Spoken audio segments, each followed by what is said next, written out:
Merci Christa. Vous m'entendez bien? Ben non, je n'ai pas l'impression. Et là? Ok. Bonjour, rebonjour à tous. Donc là, en fait, Séverine et moi, nous sommes divisés la tâche pour vous parler du lien mutuel qu'il y a entre performance cognitive. Donc, comme on vous l'a dit plusieurs fois déjà depuis ce matin, la cognition, c'est l'aptitude de l'animal à appréhender son monde environnant. Ça veut dire que ça concerne l'apprentissage, l'attention, la mémoire, la perception. Donc, beaucoup de processus dont on a besoin, nous aussi, au quotidien, dans la vie. Le cheval, c'est certes un animal domestique, mais qui a vécu une très longue évolution avant même que nous, humains, nous approchions de lui et le domestiquions. Ce qui veut dire qu'il a évolué sans nous pendant très longtemps et que beaucoup des adaptations actuelles sont le résultat de cette longue évolution. Donc la domestication, certes, induit des côtés positifs et négatifs. Sur la cognition, ça peut avoir une importance sur la compréhension de signaux humains. Inversement, on a montré aussi que quelquefois, ça nuit à la cognition. Donc, en fait, c'est à double tranchant, cette domestication.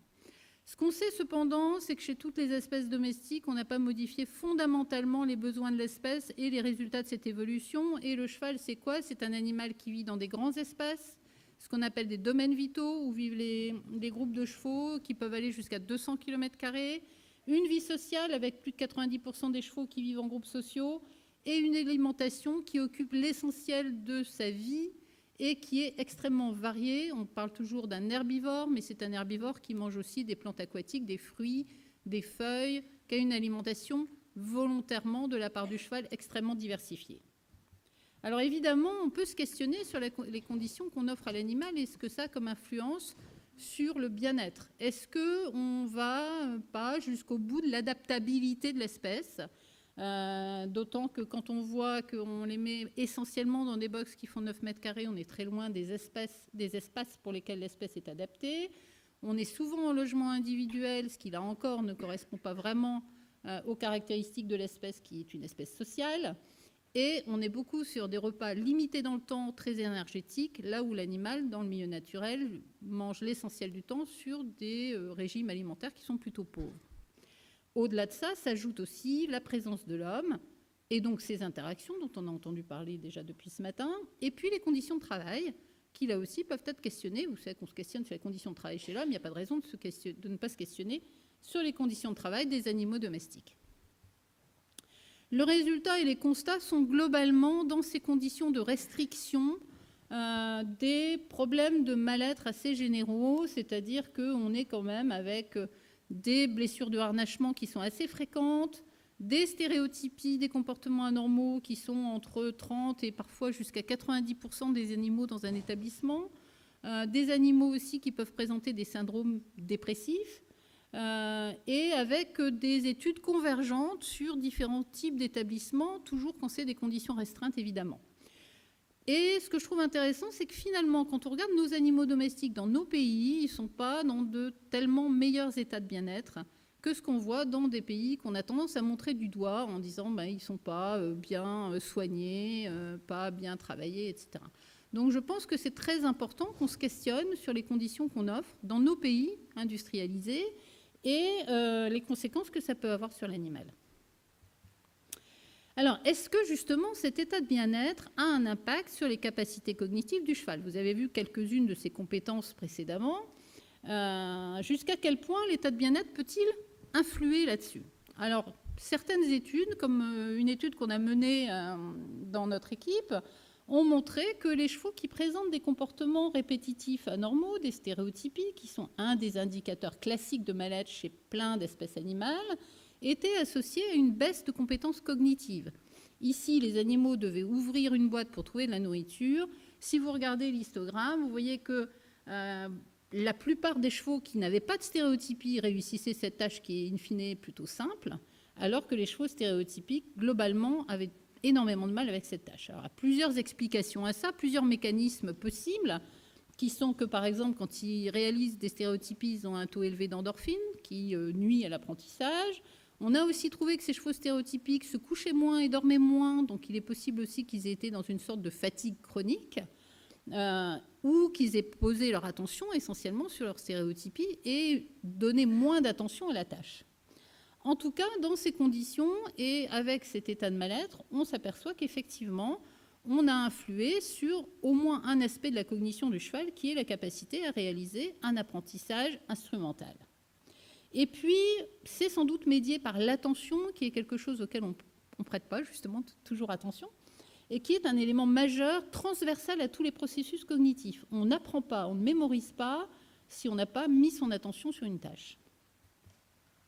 Or, ce qu'on constate, c'est aussi, toujours dans ces conditions de mal-être, que l'état de mal-être a un impact sur l'attention que va porter l'animal à son environnement.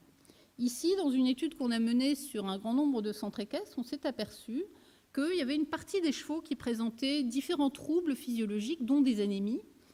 Et par ailleurs, on a aussi observé que les chevaux en question pouvaient passer entre 3 et 90% du temps orientés vers le mur dans une position, comme vous pouvez voir là, où c'est pas un cheval, où l'animal passe son temps vers le mur du fond en finalement retrait sensoriel de son environnement. Ce qu'on a constaté, c'est qu'il y avait une corrélation entre le temps passé dans cette condition et le taux d'anémie qu'on avait pu trouver chez ces chevaux.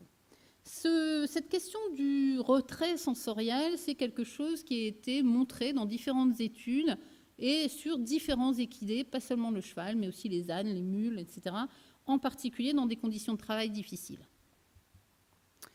Autre expression de retrait sensoriel comme expression de mal-être, eh bien, la posture qu'on a appelée figée, où les animaux, comme vous pouvez le voir sur l'image de gauche, sont posés, immobiles, les yeux grands ouverts, complètement figés dans leur posture, pas de mouvement d'oreille, pas de mouvement d'yeux, pas de mouvement de tête, pendant de longues périodes, ce qui est complètement différent de ce qu'on peut voir chez un animal qui vit dans des conditions de bien-être, où il y a toujours un minimum de mobilité et d'observation de l'environnement. Ce qu'on a constaté aussi, c'est que finalement, ceci était aussi corrélé avec une baisse du niveau de cortisol qui montre aussi une dépression physiologique associée à cette dépression comportementale. Et en fait, ces animaux, quand on essaie de les approcher, ils ne vont pas réagir. Quand on leur fait une stimulation tactile, ils ne vont pas non plus réagir. On a même été plus loin en essayant de faire une expérience avec des sons, parce que normalement, ce qui fait réagir vraiment aussi, puisque ça ne demande pas d'attention visuelle, c'est d'entendre un son dans l'environnement. On a passé à des chevaux des sons complètement inhabituels, soit des hennissements de chevaux qu'ils ne connaissaient pas, soit des sons de baleines, par exemple, des choses qui sont vraiment très, très différentes de ce qu'ils ont l'habitude d'entendre. Et on a comparé les réactions d'animaux dits dépressifs à des animaux non dépressifs.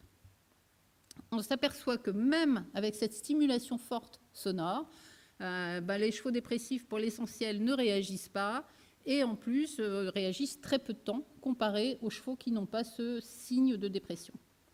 Ça va de pair avec ce qui est trouvé chez l'homme, qu'effectivement, la dépression s'associe avec une baisse attentionnelle, et puis avec aussi le fait qu'on a trouvé une anédonie chez ces animaux, c'est-à-dire qu'effectivement, ils sont moins enclins à consommer des aliments appétants que des animaux qui ne sont pas dans cet état. Inversement, un bon signe de bien-être, c'est l'attention à l'environnement. C'est observer son environnement, être attentif à ce qui s'y passe, sans être pour autant en état d'alerte ou d'alarme. Par exemple, on a trouvé que les animaux qui passaient dans ces conditions restreintes plus de temps à observer leur environnement étaient ceux qui avaient le moins de chances d'avoir des problèmes de colonne vertébrale, par exemple, tels qu'on l'a évalué, soit avec des thérapeutes, soit en faisant des électromyogrammes. Donc, vous voyez que c'est une corrélation directe. Donc, d'un côté, quand ils vont bien, ils ont moins de problèmes. D'un autre côté, quand ils ont des problèmes de dos, ils ont aussi plus de chances d'être à nouveau en retrait sensoriel. Donc, en fait, si on fait le bilan de ces constats, qui va être la première partie de cet exposé, on constate qu'il y a une sorte de corrélation inverse entre bien-être, mal-être et attention envers l'environnement. Et encore une fois, l'attention est sous-jacente à l'ensemble des capacités cognitives. Donc, c'est vraiment quelque chose d'important, à la fois d'un point de vue éthique et d'un point de vue de la performance, probablement, telle qu'on l'attend de nos animaux au travail. Dans les mécanismes en jeu, très probablement, ces taux anormaux aussi de cortisol, parce qu'on a tendance à toujours associer le cortisol au stress, mais en fait, c'est certes associé, ça s'élève en cas de stress aigu, mais ça a plutôt tendance à baisser en cas de stress chronique. Donc, en fait, ces taux anormaux nuisent, qu'ils soient trop élevés ou trop bas, aussi aux mécanismes cognitifs et d'apprentissage en particulier, et en particulier à l'attention. Donc, effectivement, la question qui va se poser, c'est jusqu'à quel point les conditions que nous offrons aux chevaux permettent-ils de promouvoir l'apprentissage, qui est pour nous, en tant qu'utilisateurs des chevaux, quelque chose d'essentiel, la mémorisation, qui là encore pour l'usage du cheval est essentielle, voire les performances. Ça pose aussi la question d'un point de vue scientifique, puisque vous l'avez vu dans tout ce qu'on peut relater les uns et les autres, des expériences faites par d'autres, on met très peu l'accent sur les conditions de détention des animaux avant les expériences, et il est probable que certains de ces résultats scientifiques sont à relativiser en fonction des conditions offertes dans les laboratoires, les uns ou les autres, aux animaux. Et ça, c'est généralement même pas mentionné dans les revues scientifiques. Donc vous voyez que c'est un questionnement à la fois pour vous en tant qu'utilisateur du cheval, mais aussi pour nous en tant que communauté scientifique. Et puis je vais passer la parole à Séverine pour la deuxième partie, du coup.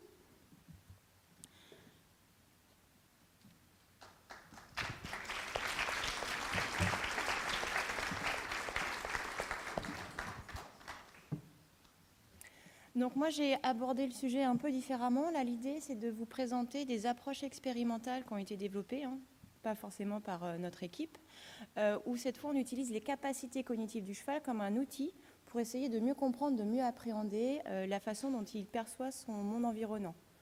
Et donc, l'idée, c'est de trouver justement qu'est-ce qui va permettre de promouvoir son bien-être. Alors, l'une des premières questions qui a été posée, et c'est un peu normal puisque l'homme fait partie de l'environnement du cheval domestique, c'est justement comment le cheval allait percevoir l'être humain. C'est assez simple en fait de répondre à cette question-là. Il suffit de procéder à des tests comportementaux, donc il y en a plusieurs. Là, vous avez 2 tests qui sont les plus classiquement utilisés pour faire cette démarche-là.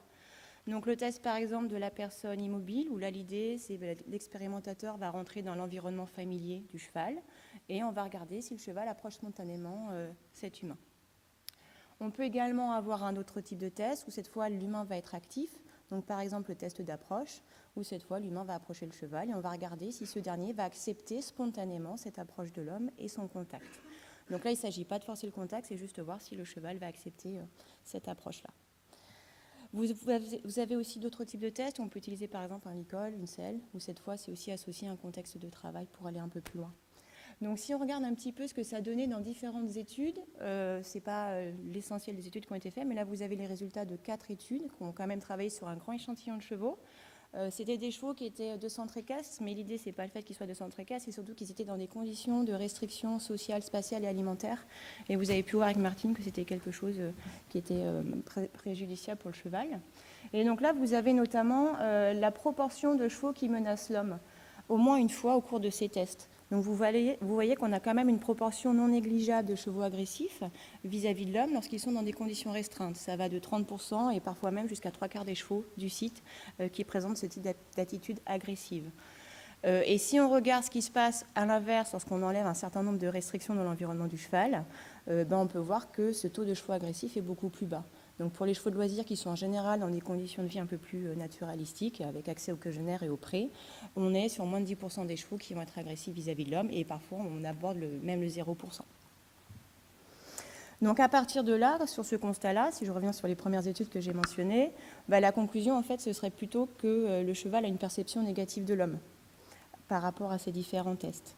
Et ce qui a pu être montré également un peu plus tard, c'est que finalement, cette perception négative, elle était induite par l'état de mal-être du cheval. Ici, on a pu montrer par exemple une corrélation entre les problèmes vertébraux, qui peuvent être source de douleur, et le nombre de réactions positives du cheval vis-à-vis de l'homme. Et donc, vous voyez ici que c'est assez clair. Plus les chevaux ont des problèmes vertébraux, moins ils vont avoir de réactions positives vis-à-vis de l'homme, et par contre, plus ils sont sains et plus ils vont être positifs vis-à-vis de l'homme. Et on a bien évidemment le pattern inverse avec des chevaux qui vont être dans un état de douleur, par exemple avec des problèmes de pied, qui de fait seront plus agressifs vis-à-vis de l'homme. Donc ça, c'est vraiment le premier type d'approche qui a été fait, mais on peut également aller plus loin. Vous avez tout un tas de tests qui ont été développés où cette fois l'idée c'est de demander au cheval quelles sont ses préférences entre différentes ressources ou entre différentes situations. Et donc pour faire ça, c'est assez simple à tester aussi. vous avez deux grands types de tests, le test de choix et le test de motivation. Donc dans le test de choix, en fait, on va proposer au cheval plusieurs situations, en général c'est 2 ou 3, et on va lui demander de choisir librement ce qu'il préfère. Donc vous avez par exemple ici la situation où vous avez le cheval qui est là, 2 box, avec 2 substrats différents, et on va regarder où est-ce que le cheval passe plus de temps. Donc ce type de test-là, ça va permettre en fait de comparer 2 situations et de voir les préférences du cheval pour l'une par rapport à l'autre. Au niveau du test de motivation, c'est un petit peu différent. En fait, ici, on va entraîner le cheval à travailler pour obtenir une ressource donnée. Vous avez quelques illustrations ici, donc vous avez eu des exemples aussi dans les différents exposés. Donc par exemple, c'est apprendre le cheval à appuyer sur un symbole donné pour que ce soit associé à l'accès à cette récompense. Ça peut être aussi appuyer plusieurs fois sur un bouton avec le pied, avec le nez, de manière à accéder à cette récompense. Et donc là, l'idée, ça va être de voir quelles sont ses préférences, mais aussi quelle est la force de ses préférences. Parce qu'en fait, on va lui demander de travailler de plus en plus pour obtenir l'accès à cette ressource. Et donc l'idée, c'est de voir justement quel effort il est prêt à fournir pour y accéder. Et ça permet une certaine définition de la force des différentes préférences du cheval. Donc à partir de ces 2 situations expérimentales, on peut poser un certain nombre de questions au cheval. Par exemple, quel est le type d'hébergement que tu préfères ? Donc là, vous avez les différentes situations qui ont été testées. Par exemple, situation de choix entre l'accès à un paddock individuel ou un box individuel. On voit qu'il préfère le paddock individuel. Par contre, si on répète d'autres situations de choix, par exemple, si on leur propose soit l'accès à un paddock en groupe ou un paddock individuel, cette fois, ils vont préférer le paddock où il y a des congénères qui sont présents. Si on me leur demande également, est-ce que tu préfères un paddock avec un accès à un aliment versus un sol nu, ils vont préférer le paddock où l'alimentation est présente. Donc ça permet là de voir vraiment très nettement les préférences en termes d'hébergement pour les chevaux. Et on peut également me poser d'autres questions. Quelle litière tu préfères si tu es en box ? Là, typiquement, ce qui ressort, c'est qu'ils vont favoriser la paille par rapport aux copeaux de bois, mais qu'ils vont préférer les copeaux de bois par rapport au béton. Et on peut également demander des aspects d'ordre plus alimentaire. Qu'est-ce que tu veux comme alimentation ? Et donc là, c'était une expérience qui proposait des fourrages soit monospécifiques, soit plurispécifiques. Et les chevaux s'orientaient vers le fourrage diversifié. Et donc là, ça montre bien, pour rebondir sur ce que disait Martine, que c'est vraiment un choix actif du cheval d'aller vers une alimentation diversifiée, par exemple. Donc si on regarde ici, ce qui transparaît par rapport à ces études, c'est que les chevaux vont plutôt favoriser un accès à un paddock où il y a des congénères et de l'alimentation, de la paille comme substrat et également du fourrage diversifié. Donc ça, ces préférences-là, elles ont également été confirmées en fait avec l'autre type de test dont je vous ai parlé, les tests de motivation, mais par contre, ça donne une information supplémentaire. Donc, dans cette expérience-là, en fait, vous aviez un cheval ici qui doit appuyer sur une sorte de levier avec son nez. Donc, en fait, initialement, il appuie une fois et il a accès à un type de ressource. Et puis après, on lui demande d'appuyer 8 fois pour avoir accès, puis 16 fois, puis 24 fois, puis 32 fois, et enfin 40 fois. Et après, on va lui dire, on va voir qu'est-ce qui se passe si, combien de fois il va être capable d'appuyer pour obtenir la ressource. Donc cette fois, il n'y a plus de nombre de fois limite. Et vous voyez par exemple que pour accéder à un paddock où il y a des congénères, en moyenne, les chevaux, ils vont appuyer 191 fois pour y accéder. Donc ça montre vraiment une motivation très très forte de ces chevaux-là pour accéder à cette ressource-là. Alors on peut également questionner autre chose, puisque le cheval, il est utilisé par l'homme pour le travail, donc on peut savoir un petit peu comment est-ce qu'il perçoit ceci. Alors avant d'aller un peu plus loin sur le travail monté, déjà juste la perception d'un exercice. Donc là pareil, situation de test de choix, entre soit tu peux aller dans un paddock pour un exercice libre, soit tu peux retourner au box, soit tu peux aller à un marcheur où tu as un exercice un peu plus contraint et forcé. Et bien là, vous voyez qu'on a en fait un gradient dans les préférences, avec une nette préférence pour l'exercice libre. Et par contre, en gros, les chevaux, ils n'apprécient pas forcément, et pas du tout même, un exercice contraint. Ils vont préférer, lorsqu'on propose l'exercice contraint versus le box, dire « non, je retourne au box ». Donc au niveau de l'utilisation du cheval, il est aussi utilisé pour le saut, et souvent on considère que sauter un obstacle, ça peut être source de plaisir pour l'animal, et que c'est même limite un jeu. Donc là, il y a une étude qui a été faite là-dessus. Cette fois, encore une fois, situation de choix, c'est un peu différent. On n'a plus cette espèce de labyrinthe là en Y. On va avoir en fait un cheval qui peut avoir accès, en partant d'ici, a une ressource alimentaire qui est positionnée là, et en fait, il a deux possibilités. Soit il prend un chemin court, mais il faut qu'il saute un obstacle, soit il prend un chemin un peu plus long, enfin même beaucoup plus long, pour accéder à l'aliment. Et donc là, l'idée, c'est de voir qu'est-ce qu'il va choisir. Donc ce qu'on peut voir, c'est que lorsque l'obstacle est très bas, donc 20 cm, là, on a une majorité de chevaux qui vont dire « Ok, je prends le chemin le plus court pour accéder à la récompense ». Par contre, lorsqu'on augmente la hauteur de l'obstacle, cette proportion, elle diminue. Et déjà à 50 cm du sol, on a moins de la moitié des chevaux qui vont choisir le chemin court. Ils vont préférer faire le long des tours pour accéder à l'aliment. Et par contre, ce qui est assez intéressant, c'est que là, il y avait deux populations de chevaux, des chevaux de centre équestre et des chevaux de sport. Donc quand même, pour rester un peu optimiste, il y avait la majorité des chevaux de sport qui choisissaient le chemin court, parmi les 44%. Autre situation qui peut être faite, un autre type de test de choix, donc là, classique avec un labyrinthe en Y. En fait, ici, vous avez des chevaux qui ont été habitués, lorsqu'ils allaient par exemple à gauche de ce bras-là, à avoir une séance de travail avec la posture du roule-cure. Donc une hyperflexion de l'encolure très contraignante. Et quand c'était dans l'autre bras, là par contre, c'était beaucoup plus souple comme équitation. Donc ça a été répété plusieurs fois. Et ensuite, on les laisse libres à l'entrée de ce labyrinthe et on regarde spontanément vers quel bras ils vont s'orienter. Et ce qu'on peut voir, c'est que 14 chevaux sur 15 vont s'orienter vers le bras de droit, qui est associé à une séance de travail sans roule-cure. Donc là, en fait, on peut voir très clairement que, encore une fois, a priori, l'équitation n'est pas forcément, surtout contraignante, n'est pas quelque chose que le cheval va rechercher. Donc si on résume un petit peu l'ensemble de ces résultats sur les préférences des chevaux, ce qu'on peut voir, c'est que l'alimentation, c'est une activité prédominante, mais c'est vraiment recherché par le cheval. Ensuite, il y a l'accès aux partenaires sociaux, à un exercice libre. On a également pu mettre en évidence que la paille était plus importante que les autres types de substrats dans le box et que les chevaux allaient préférer un travail non contraignant. Donc ça, c'est les résultats des différentes études que je vous ai présentées. Ce qui est assez intéressant, c'est que on a une autre étude qui a été faite en parallèle, où cette fois, Martine vous en a parlé un petit peu, sur plus de 300 chevaux dans 20 centres équestres. Et l'idée vous a montré qu'il y avait énormément de problèmes de mal-être, notamment avec des stéréotypies, des comportements anormaux répétitifs qui étaient présents. Et en fait, l'idée, c'était de voir quels sont les facteurs de risque de développement de ces problèmes de mal-être. Et donc, en fait, on peut voir par ordre d'importance qu'on avait en premier l'alimentation, l'accès à un contexte social et à un espace, la litière et la technique d'équitation. Et en fait, si on met en parallèle les préférences des chevaux et les facteurs de risque de développement, enfin d'une altération du bien-être, on voit bien que c'est complètement corrélé. Donc là, typiquement, on avait une altération du bien-être lorsque le fourrage était limité, lorsque les chevaux étaient en boxe individuelle, lorsqu'ils étaient sur copeaux et lorsqu'ils étaient montés rênes courtes et tendues. Donc typiquement, ce qu'il faut retenir, c'est qu'en gros, la combinaison préférée des chevaux, c'est une alimentation diversifiée, plutôt riche en fourrage, des compagnons et un exercice libre.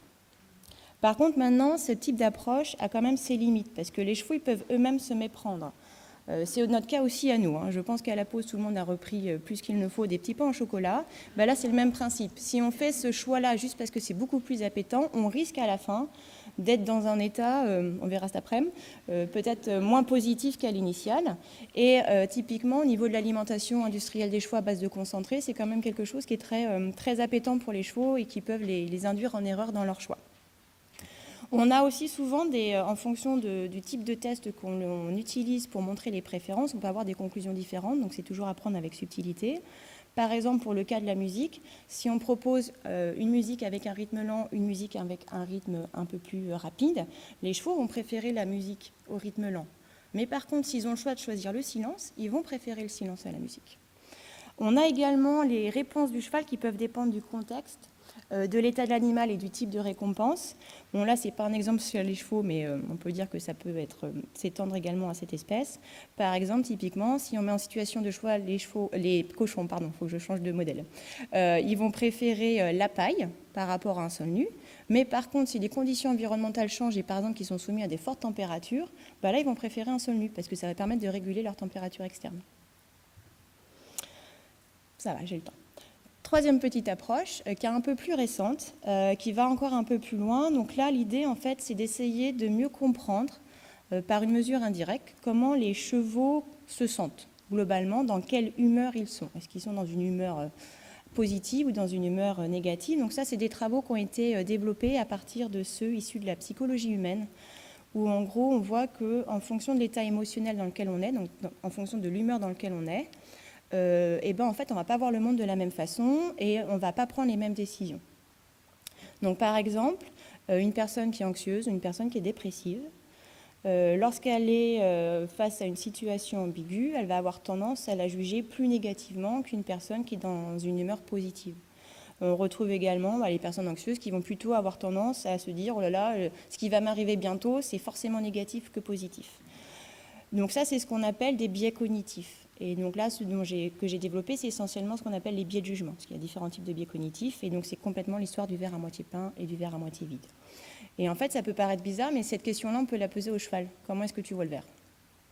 Et donc pour ça, il y a des tests de biais de jugement qui ont été développés. Donc initialement chez les rats, donc je vais vous expliquer le principe assez rapidement. En fait, vous avez ici un rat dans une petite cage, et on va diffuser un son de fréquences différentes. Et lorsque ce son sera grave, ça va être associé à une récompense, donc à un événement positif. Et donc du coup, lorsque le son sera grave, il va appuyer sur une pédale pour accéder à cette récompense. Donc il appuie sur la pédale là, il accède à la récompense qui est donnée ici. Et par contre, on va lui apprendre également que lorsque ce son est grave, s'il appuie sur la pédale, cette fois il n'a pas de récompense, mais il se prend un petit jet d'air ou un petit courant électrique, donc plutôt un événement négatif. Et donc progressivement, l'animal, lorsque le son sera grave, il va appuyer. Lorsque le son sera aigu, il ne va pas appuyer. Et maintenant, qu'est-ce qu'on en fait pour savoir comment est-ce qu'il va percevoir une situation ambiguë ? Simplement, on va lui présenter un son nouveau qui est intermédiaire, c'était pour le test son, on va lui présenter un son qui est intermédiaire entre les deux sons appris, grave et aigu, et puis on va voir sa réponse. Du coup, ça veut dire que si le cheval, il y va, changement de modèle, le rat, si le rat y va, et donc il appuie sur la pédale, ça veut dire qu'il s'attend à un événement positif. Et dans ce cas-là, on va dire qu'il est optimiste, qu'il voit plutôt la vie en rose. Et par contre, s'il n'appuie pas sur le levier, on considérera qu'il s'attend à un événement négatif. Et donc ça veut dire qu'il est là, du coup, plutôt dans un état émotionnel négatif. En fait, le comportement qu'on va mesurer dans ce type de test, ça va être une mesure indirecte de son état émotionnel. Est-ce qu'il est plutôt positif ou négatif ? Ou de son humeur. Donc ça, c'est quelque chose qu'on a mené chez les chevaux. Donc on avait 34 chevaux issus de 4 sites différents. Et en gros, on avait 2 sites où les chevaux étaient dans le logement un peu plus classique pour les chevaux domestiques, donc en box individuel avec des repas concentrés, un fourrage limité. Mais également du travail un peu plus contraignant, c'était des leçons de débutants, donc avec des rênes un peu tendues, courtes, et puis aussi des séances de travail assez répétées. Et de l'autre côté, on avait 2 sites de chevaux de loisirs, donc là qui vivaient surtout au pré en groupe social stable, donc avec du coup de l'herbe à volonté. Et également une équitation beaucoup plus détendue. Donc, on voit que ces différents sites différaient au niveau de la gestion humaine, c'est ce que je viens de développer, mais en fait, on a également contrôlé s'ils différaient en termes de bien-être. Et donc là, ce qu'on peut voir, c'est qu'on a des grosses différences. Je pense que c'est assez flagrant. Vous avez les 2 colonnes de gauche où il y a beaucoup de couleurs, et à droite, il n'y a rien, ça veut dire que c'est 0%. Donc ça veut dire en gros que les chevaux des 2 premiers sites des centres équestres, on avait une forte prévalence des problèmes vertébraux, on avait beaucoup de chevaux stéréotypiques, on est autour de 82%, 64%, beaucoup de chevaux agressifs vis-à-vis de l'homme, et il y avait également un autre indicateur, c'est le pourcentage de temps passé les oreilles en arrière, parce que c'est associé à tout un tas d'indicateurs de mal-être, et donc là on voit qu'il y a une large proportion de chevaux qui passent majoritairement les oreilles en arrière. Si on regarde les chevaux de loisirs, on voit que tous ces problèmes, ces indicateurs de mal-être sont quasi inexistants. Donc ce qu'on fait avec ça ensuite, c'est qu'on va du coup développer un test de biais de jugement, mais pour cheval, pas pour rat. Donc il n'y a pas de cage, il y a un manège, et donc là, c'est pas tout à fait le même type de tâche, c'est une tâche de discrimination spatiale. Donc il y a une phase d'apprentissage aussi. Donc vous avez le cheval qui est sur la ligne de départ, et puis on va mettre un saut dans cette position qu'on dira positive. Et en fait, forcément, il va y aller. Et puis il va voir qu'il y a de l'aliment. Et après, on va lui mettre un saut ici. Et cette fois, il y aura un aliment aversif. Donc ce sera la position négative. Et donc progressivement, avec la répétition, il va dire, OK, quand le saut est en position positive, j'y vais. Quand le saut est en position négative, je n'y vais pas, puisque du coup, c'est associé à un événement négatif. Oups, pardon. Donc juste petite vidéo pour vous montrer à quoi ça ressemble quand l'apprentissage est fait. C'est un petit peu long à lancer, mais ça marche. Donc c'est en accéléré. Donc là, c'est la position positive. Donc vous voyez que le cheval, il va direct. Et il mange. Et là, c'est la position négative. Donc il va rester sur la ligne de départ.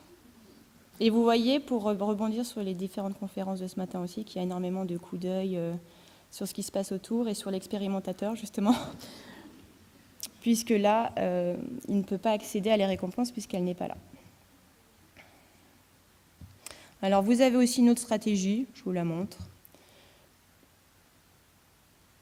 Donc là, pareil, c'est le saut positif, donc il y va directement. Et là, c'est le saut négatif. Et en fait, le cheval va se diriger vers la position positive. Et puis, on voit qu'il fait énormément de flairage du sol. Il essaye de chercher. Bon, là, ça témoigne sans doute d'une forte frustration parce qu'il n'a pas accès à la récompense. Donc, une fois qu'on a fait cet apprentissage-là, vous voyez qu'il discrimine vraiment très bien les deux situations. Bah, là aussi, on va leur proposer des situations ambiguës. Et donc, cette fois, l'idée, c'est de mettre des sauts. Donc, c'est toujours un par un, dans des situations intermédiaires entre les deux apprises. Et donc là, on a une situation proche du positif, une centrale et une position qui est proche du négatif. Et pareil, on va regarder ce qui se passe. S'il va à la position proche négative, bah, ça veut dire qu'il s'attend à un événement positif. Donc si on regarde les résultats, c'est un petit peu compliqué comme graphe, mais en gros, ça transcrit la latence qu'ils mettent pour accéder au saut. Donc là, vous avez les différents sites qui sont en couleur. Donc en gros, lorsque le saut est en position positive, vous voyez que tous les chevaux sont très rapides, quel que soit le site. Et lorsque le saut est négatif, on voit que tous les chevaux de tous les sites, ils mettent beaucoup de temps à y aller. Okay, donc le paradigme marche très bien. Et on voit également que du coup, on a des fluctuations entre les différentes positions ambiguës, avec notamment un effet ici qui est assez marqué pour la position négative qui est la plus proche du saut négatif. Où là, ce qu'on peut voir très clairement, c'est que les chevaux des deux centres équestres, donc qui sont en bleu, vont avoir tendance à juger cette position ambiguë comme la position négative. Donc ils ne vont pas y aller, ils vont mettre beaucoup de temps, alors que les chevaux de loisirs vont y aller, la considérant comme donnant une récompense alimentaire. Et si on regarde ça en termes de nombre de chevaux, ce qui est un peu plus parlant, mais en fait, ce que l'on peut voir, c'est que la majorité des chevaux de centre équestre ne vont jamais en fait dans cette position-là. Et par contre, tous les chevaux de centre de loisirs vont accéder à cette position ambiguë négative. Et donc ça nous dit quoi? Ça nous dit simplement qu'a priori, les chevaux qui sont dans un état de mal-être, globalement, ils sont pessimistes. Donc ça veut dire qu'ils sont dans une humeur négative. Et à l'inverse, les chevaux de loisirs ici étaient optimistes et voyaient la vie en rose. Donc ça veut dire aussi, lorsqu'on est pessimiste, ça veut dire que globalement, on a une appréciation assez négative de son environnement global. Mais c'est quelque chose aussi qui va s'étendre à l'homme. On a mis en évidence une corrélation entre ce degré de pessimisme et le nombre de comportements agressifs du cheval vis-à-vis de l'homme. Et vous voyez que c'est assez net. Plus ils sont pessimistes, et plus ils vont être agressifs vis-à-vis de l'humain. Donc il y a aussi une perception beaucoup plus négative de l'homme chez les chevaux pessimistes. Donc la solution en fait est assez simple, c'est de combiner de bonnes conditions de vie et de travail pour améliorer l'humeur de chevaux. Donc un accès au pré, un groupe social, du foin à volonté, une équitation détendue. C'est en tout cas ce que montre cette étude. Donc pour conclure, parce que je vois que mon temps est écoulé, pour répondre à la question est-ce qu'il y a un lien entre bien-être et capacité cognitive du cheval, de toute évidence, vous avez pu voir ça dans la première partie, il y a un effet qui est très marqué. L'état de bien-être du cheval va moduler ses capacités cognitives, et comme disait Martine, pour des raisons éthiques, et également pour pouvoir le travailler efficacement, le but du jeu, c'est quand même de promouvoir son bien-être et de fait, ses capacités cognitives. Et donc ça va être en modulant l'environnement et les conditions de travail, comme je vous disais. Mais maintenant, on peut également aller plus loin, parce que le travail, l'idée, c'est pas juste de le rendre moins contraignant possible, c'est aussi de le rendre peut-être beaucoup plus motivant pour le cheval. Et pour ça, on a des solutions qui sont assez simples. On en a déjà parlé lors des différentes journées, notamment l'utilisation du renforcement positif lors des séances de travail. Très rapidement, en fait, on voit que ça va augmenter l'attention du cheval au cours de la tâche et vis-à-vis de l'humain qui est en train de l'entraîner. Ça va, de fait, améliorer son apprentissage et sa mémorisation de la tâche. Et puis, ce qui est surtout intéressant, puisque le travail doit être motivant, c'est que là, on voit en fait qu'avant même de commencer la séance, les chevaux qui sont renforcés positivement lors des séances de travail, ils vous attendent à la porte, parce qu'ils veulent y aller. Une autre façon également de faire, c'est de promouvoir des techniques de travail plus respectueuses, donc pareil, avec un petit peu moins de tension, notamment sur les rênes. Et enfin, il y a autre chose également qu'on peut faire et qui n'est pas assez développé sans doute en situation pratique, c'est d'entraîner le cheval à communiquer sur ses besoins. Parce que vous pouvez, vous aussi, en fait, utiliser ces capacités cognitives pour communiquer avec votre cheval. Dis-moi ce que tu veux. Et donc ça, c'est une expérience qui a été menée. Vous voyez qu'il fait froid, il y a un peu de neige. Donc les chevaux vivent en extérieur, ils ont des couvertures et en fait ils ont entraîné les chevaux à leur dire est-ce que tu veux la couverture ou non, et si tu l'as, est-ce que tu veux la garder, si tu l'as pas, est-ce que tu veux rester comme ça. Et en fait c'est très très simple. Ils positionnent 3 pancartes au niveau du paddock, elles sont ici, on ne voit pas tout, et vous voyez que vous avez des symboles très différents. Donc quand l'humain est présent, si le cheval choisit pointe du nez, ce symbole-là, ça veut dire oui je veux une couverture, ça veut dire non je veux pas de couverture, et ça c'est je suis très bien comme je suis. Et vous voyez qu'en fait, les différents chevaux n'ont pas les mêmes préférences en fonction des conditions de température et ça permet du coup d'ajuster les besoins au niveau de l'individu et pas au niveau du groupe. Donc là, il y a énormément de choses sans doute qui sont à faire sur cet aspect-là pour pareil, donc mieux comprendre ce qui se passe dans la tête du cheval. Je vous remercie de votre attention.